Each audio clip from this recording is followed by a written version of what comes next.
Fala pessoal, tudo bom? Boa noite. Na aula de hoje a gente vai começar agora sobre caixa de marcha, né? Semana passada eu comentei a vocês que a gente finalizou o conteúdo de motor.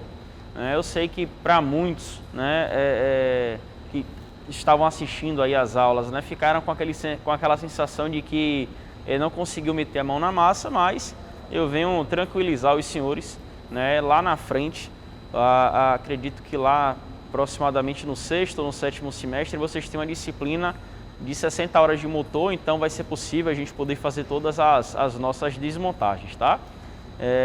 Então assim, nem tudo está perdido, mas a gente vai retornar depois para um conteúdo um pouco mais focado. Na aula de hoje, hoje sobre caixa de marcha, vou falar para vocês um pouquinho dos dois tipos que a gente tem, as características, né, os eixos, e a gente vai iniciar uma desmontagem numa caixa de marcha, tá? A caixa de marcha hoje escolhida é a IB5, é uma caixa bem antiga da Ford.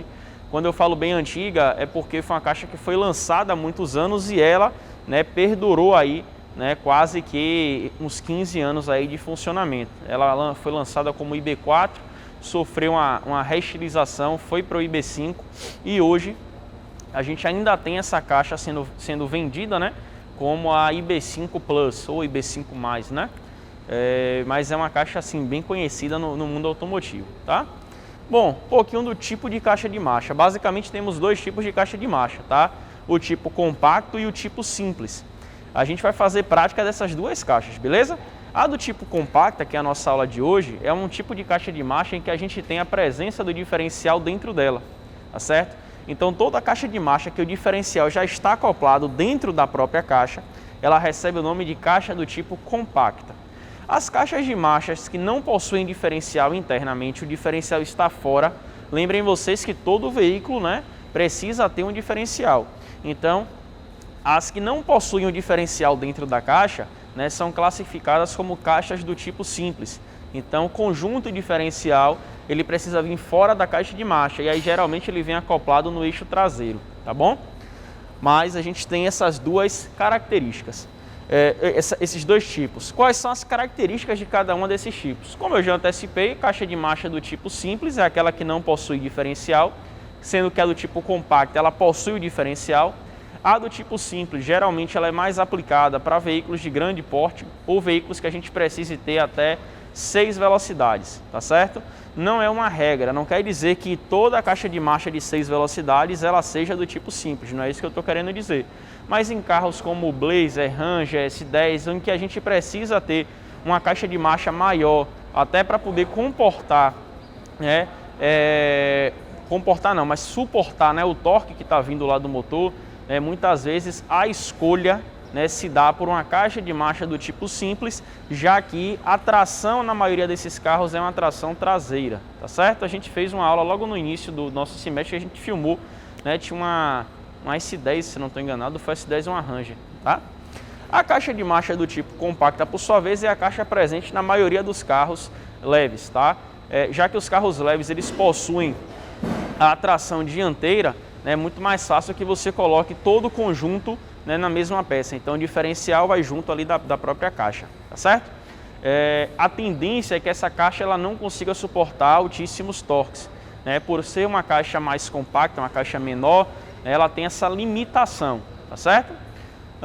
Bom, falando um pouquinho dessas características, né? E agora falar um pouquinho dos eixos, tá, pessoal? Aí eu vou pedir a atenção de vocês o seguinte: o movimento, ele vem aqui do motor, ele vem lá do volante do motor e através desse eixo de entrada, conhecido como eixo primário, né, o movimento chega então até a uma determinada engrenagem, tá certo? Então esse movimento vem aqui, ó, do eixo de entrada e chega até uma determinada engrenagem. Essa engrenagem ela começa a se movimentar e ela gira à medida que o motor de combustão gira. Então a gente vai classificar essa engrenagem como engrenagem de eixo primário, tá? Essa engrenagem daqui de baixo, ela é conhecida como engrenagem de eixo secundário. O que é que ela faz, na verdade? Ela recebe o movimento do eixo primário, tá? Então aquela engrenagem que está junto do motor começa a girar e ela movimenta a engrenagemzinha embaixo, conhecida como engrenagem de eixo secundário. Essa combinação dessas duas engrenagens recebe o nome de par de engrenagens. Então esse é o par de engrenagens ou da primeira marcha, da segunda, da terceira, da quarta ou da quinta. tá? E qual é a diferença então, Pedro, de um par de engrenagens da primeira marcha para um par de engrenagens da quinta marcha? Lembrem vocês, quando vocês alguma vez já dirigiram, que geralmente as primeiras marchas são marchas mais de força, não é verdade? Você não consegue ter altas velocidades na primeira marcha, mas você consegue subir uma ladeira muito íngreme, diferente da quinta marcha, né? A quinta marcha você consegue ter uma velocidade final muito maior, mas você não consegue, por exemplo, subir pequenas ladeiras, né? Vou dar um exemplo aqui, a ladeira aqui do Buracão aqui do Cimatec, né? Para você subir aquela ladeira na quinta marcha, você teria que vir lá de baixo arrancando para no embalo você conseguir chegar até aqui em cima. Se não fosse assim, né, seria muito difícil a gente conseguir vencer esse obstáculo. Então, qual é a característica básica que faz a mudança de um par da primeira marcha para um par da quinta marcha? É o seu resultado final, ou seja, a marcha é mais voltada para torque ou mais voltada para velocidade. E o que é que isso influencia, né? O que é que acontece no par da marcha que faz ela ser mais voltada para torque ou mais voltada para velocidade? É o tamanho das engrenagens, tá? Quando a engrenagem, por exemplo, a engrenagem de entrada, tá? A engrenagem motora, que é aquela que está vindo aqui, ó, do motor, ela é uma engrenagem grande e ela está movimentando a engrenagem pequena, perceba que essa característica aqui desse conjunto vai se traduzir em velocidade. Por que velocidade? Uma volta da engrenagem grande são 2 ou mais voltas da engrenagem pequena, né? Então isso demonstra para a gente uma situação de velocidade. Enquanto que nessa aqui de baixo, né, observem que se a engrenagem motor ela é pequena e a engrenagem movida agora ela é grande, vai gerar para a gente uma situação de força, uma situação de torque, porque eu necessito de várias voltas da engrenagem pequena para movimentar a minha engrenagem grande, não é verdade? Veja que se isso não acontece no seu dia a dia, quando você está no carro na primeira marcha que você pisa todo no acelerador, a rotação do motor vai lá em cima, mas o carro ele anda devagar. Então a rotação do motor lá em cima e a roda do carro ela andando devagar. Na quinta marcha é o inverso, não é verdade? Você pisa um pouquinho no acelerador, a rotação está ali em 1.000, 2.000 RPM, mas a velocidade já é maior, né? Porque, ó, uma volta aqui, ó, da engrenagem presa no motor são várias voltas da engrenagem presa na roda, tá? Essas duas relações aqui, elas são denominadas relações de transmissão. E a fórmula da relação de transmissão, aqui não ficou tão bem escrito, mas eu vou deixar para vocês aí numa foto, é que o número de dentes da engrenagem movida sobre o número de dentes da engrenagem motora, tá? Então a relação de transmissão, ela é dada por isso daqui, número de dentes da engrenagem movida pelo número de dentes da engrenagem motora, beleza? Explicado então aqui mais ou menos como é que o negócio funciona, qual vai ser o nosso objetivo da nossa aula de hoje. A gente vai apontar, né, os pontos da nossa caixa de marcha e a gente vai remover, né, vai desmontar a caixa de marcha. A gente vai chegar a remover o eixo e verificar onde é o diferencial, tá certo? Aí a aula vai acabar por aqui. Na aula da semana que vem, a gente vai fazer a desmontagem completa dos eixos e fazer alguns comentários, tá? Então, eu vou pausar aqui o vídeo agora, galera, vou para a caixa de marcha e aí a gente vai fazer essa desmontagem junto, beleza? Bom, pessoal, então estamos aqui com a nossa IB5, né? Essa nossa caixa de marcha aqui, eu já removi aqui a tampa. Lembre que eu falei a vocês que essa caixa de marcha era uma caixa de marcha chamada IB4, né? A IB4 só tinham 5 marchas, eram 4 marchas à frente e uma ré.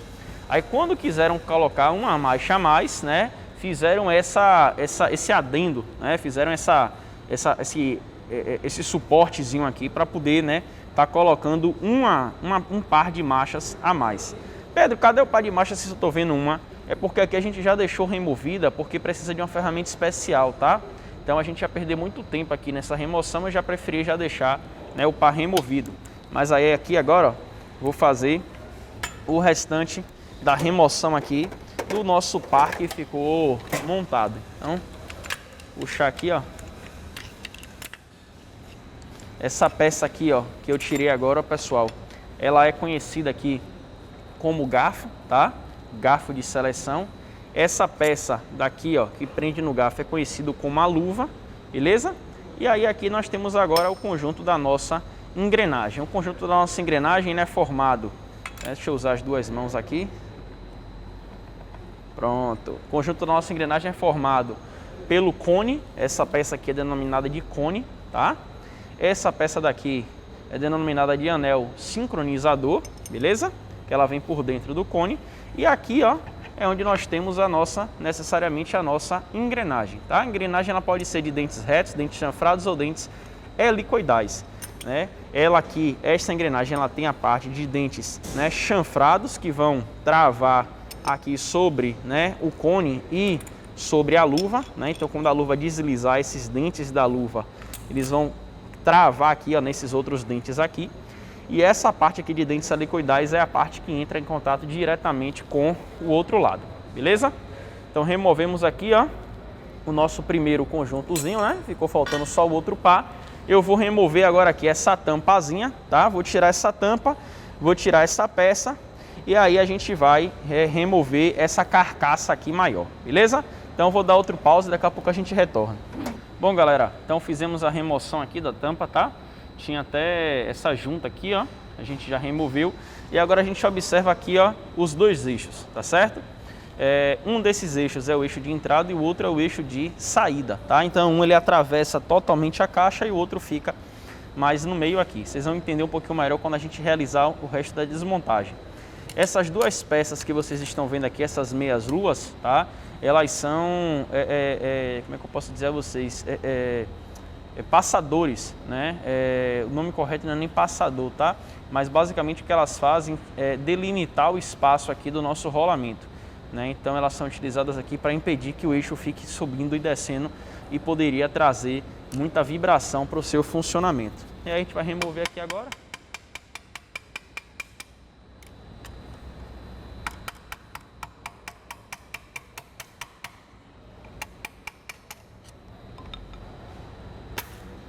Removido uma.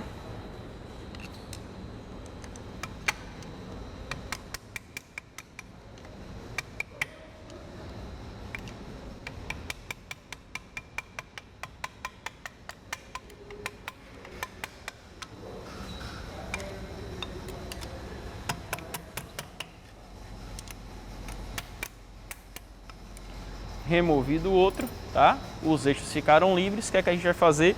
Vou terminar de remover essa peça, tirar todos esses parafusos ao redor e verificar se aqui embaixo o colar de acionamento da embreagem está acionado ou não. Percebam que eu não comentei nada do sistema de embreagem, porque vai ficar para uma próxima aula, senão seria muita informação, tá? A gente vai ficar retido apenas na caixa de marcha. Então vou fazer a remoção do restante e depois eu vou, quando eu tiver tirado todos os parafusos, tirar essa tampa da caixa. Já retorno. Bom, pessoal, então fiz a remoção, né? Como vocês estão vendo, retirei todos os parafusos aqui, retirei aquela peça. E aqui agora, ó, quando eu suspender, ó, a caixa de marcha então já está, né, semi-desmontada. O que a gente consegue já observar aqui, né? Vamos agora entender o que são cada uma das coisas. Essa peça daqui, ó, essa coroa que vocês estão vendo aqui é conhecida como diferencial, tá? Esse diferencial é um diferencial um pouco diferente, né? Posteriormente eu vou mostrar a vocês que essa caixa de marcha foi uma caixa de marcha especial, né? Utilizada apenas para fazer testes de dinamômetro, então o conjunto diferencial não vinha completo com as satélites e planetárias, tá certo? Mas o aspecto dele é esse mesmo. Então essa engrenagem muito grande é o diferencial, né? E aqui embaixo, vocês não vão conseguir ver, né? Nem eu estou vendo daqui, mas eu sei que está aqui embaixo. A gente tem uma outra engrenagem cônica conhecida como pinhão, tá certo? O que mais a gente pode comentar? A gente tem dois eixos, estão lembrados? Então um eixo aqui, ó, que é esse daqui, né? Esse eixo aqui é o eixo primário, o eixo de entrada, e esse daqui é o eixo secundário ou eixo de saída. Algumas literaturas consideram inclusive uma caixa de marcha como tendo um eixo intermediário ou o eixo da ré. Eu não gosto de chamar o eixo da ré de eixo intermediário, porque em algumas caixas, né, que não é o caso dessa, nós temos realmente eixos intermediários. Temos eixo de entrada, o eixo intermediário, o eixo secundário, né, que é o eixo de saída, e ainda a ré. Então, quando a gente fica chamando ré de eixo intermediário, pode ir lá na frente causar uma certa dúvida. Então, vamos chamar apenas de ré. Então, essa caixa, ó, eixo primário, eixo secundário, e aqui, ó, a presença da nossa ré. Beleza? Lembre que eu falei a vocês que as caixas, elas trabalham, né, as árvores trabalham aos pares, né? Então, observem, ó, nós temos um par de engrenagens aqui em cima, outro par de engrenagens aqui embaixo, outro par de engrenagens mais um pouco abaixo, tá? Então a gente tem, ó, pares de engrenagens. Se eu contar aqui, ó, vou virar a caixa aqui para a gente poder observar, para ficar mais fácil. Se eu contar aqui, ó, vejam que a gente tem um par aqui embaixo. Esse par que seria o par desse aqui, né? Só que eles não estão se tocando, é porque a gente tem a presença do eixo da ré. Então quando a ré está junto, aí observem aqui agora, ó, que a gente está com os 3 eixos ao mesmo tempo, tá? Mas a questão da ré eu vou deixar para a aula da semana que vem. Então a gente tem um eixo aqui embaixo, ou um par aqui embaixo, nós temos esse daqui, nós temos mais esse que é o terceiro, nós temos mais esse que é o quarto, teríamos o quinto aqui em cima e a ré. Então uma caixa de marcha aí de 6 velocidades, 5 velocidades à frente e 1 velocidade atrás, tá? Lembrem daquela constatação que nós fizemos. Quando a engrenagem pequena movimenta uma engrenagem muito grande, a gente tem força, geração de torque. Quando a engrenagem é muito grande e movimenta uma engrenagem muito pequena, a gente tem velocidade, não é isso? Se esse é o eixo de entrada, Pedro, como é que você sabe que esse é o eixo de entrada? Porque se eu virar aqui, ó, essa caixa, ó, estão vendo que tem esse eixo aqui? Isso aqui ficaria junto do motor. Então esse eixo, quando eu coloco aqui, quando eu localizo ele, ele está nessa posição. Então esse é o eixo de entrada. Então, no eixo de entrada, se uma engrenagem pequena movimenta uma engrenagem grande, a gente tem torque. Qual é a menor engrenagem aqui? É essa, né? Então, essa pequenazinha movimentando essa daqui, que é a maior, tá? A gente tem, então, o par de marchas da primeira marcha. Subindo aqui, eu já falei que esse era ré. Vindo para cá, ó, perceba que ele aumentou um pouquinho, né? A primeira aqui era bem pequenininha, agora a engrenagem ficou um pouquinho maior. E essa no eixo secundário, que era muito grande, reduziu um pouco de tamanho. Então a gente tem agora o par da segunda marcha. Um pouco mais acima a gente tem o que? Por tabela, a terceira, né? Perceba que da segunda para a terceira, a engrenagem do eixo principal, ela aumenta de tamanho, enquanto que a engrenagem do eixo secundário, ela diminui. Justamente porque, para a gente conseguir ter aquela situação de uma engrenagem grande movimentando a engrenagem pequena, tá? Então essa aqui é a terceira marcha e essa por final é a nossa quarta marcha, beleza? Então nós temos aqui, ó, o funcionamento aqui, ó, do nosso sistema. Na aula da semana que vem nós iremos comentar ainda um pouco sobre os eixos, né? O que é o eixo que gira louco, como é que é feito o acionamento, tá? Por hoje a gente vai ficar apenas só nesse conhecimento do eixo primário, o eixo secundário, o conjunto diferencial e essa parte daqui, ó, que é o nosso seletor, tá? Esse cara daqui que faz a nossa seleção. Então, quando a gente engata lá a marcha, o movimento ele vem de lá da caixa de marcha, passa por varões ou por cabos de aço, chega até o conjunto do trambulador, que é essa peça daqui que a gente removeu logo no início. Essa peça é responsável por fazer a transformação de movimentos laterais ou movimentos para frente e para trás em acionamento das marchas. E aí o cara aqui, ó, é que pega e aciona, né, as marchas, né? Então esse garfo, a gente tem aqui, ó, um garfo, 2 garfos, né? E a gente tem aquele terceiro garfozinho que estava aqui em cima, né? Então os garfos é que são responsáveis aí por selecionar as luvas que consequentemente, né, ó, a luva aqui, ó, vão selecionar aqui a nossa engrenagem. Beleza? Para a aula de hoje, vocês vão fazer uma síntese, um resumozinho sobre as diferenças aí entre as caixas de marcha do tipo simples e compacta. Beleza? Qualquer dúvida, me manda um e-mail. Na semana que vem, continuaremos aí a desmontagem aí da nossa caixa de marcha. Valeu, galera!